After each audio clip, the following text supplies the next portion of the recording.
Fight fans, thank you once again for coming through. Much appreciated. Remember, hit that subscribe button if you guys are new to the channel. All right, so a couple of takeaways from what was quite a dull press conference, but two big things I think were, well, I say big things, two things were mentioned that I think it's worth discussing. The first one, Anthony Joshua, sort of when discussing him getting up off the canvas to beat Vladimir Klitschko and some of the adversity he's had with sparring and early on in his career, obviously losing the Europeans and probably getting beat by Dylan White.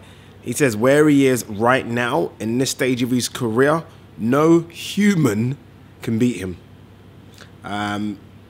Strong words, very strong words. Anthony Joshua obviously has crossed over to be a superhero right now. No human can beat him. So that's just not, for me, that's not just a reference to Parker.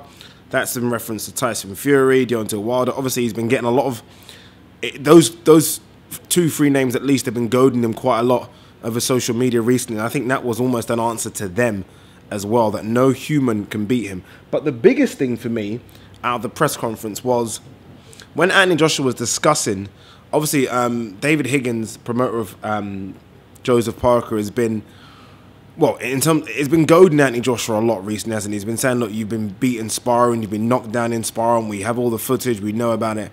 Anthony Joshua rebutted that and said, look, Vladimir Klitschko put me down, David Price put me down, that was, what, 7-8 years ago, he said. And he said he also got hurt in the Europeans. That's it.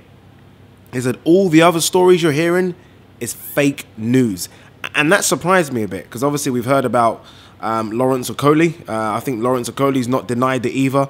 But the big one for me was Daniel Dubois. Obviously, Triple D, as they call him, the big new heavyweight sensation signed to Frank Warren and Box Nation. He's done numerous interviews where he's basically just admitted that he did put Anthony Joshua down.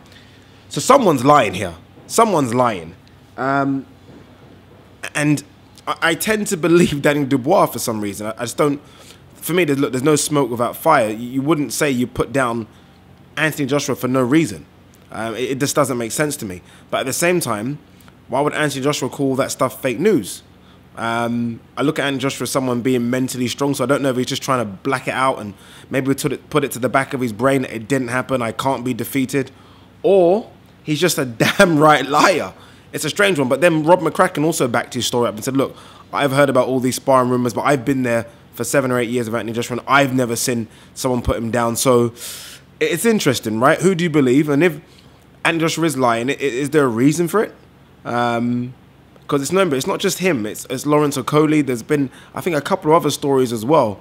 But Anthony Joshua is basically calling all that fake news as though it didn't happen. And the ones that he's admitted to, obviously, Klitschko, which we clearly all saw, David Price, and obviously being rocked in the Europeans for Team GB. What do you guys make of that? Let me know.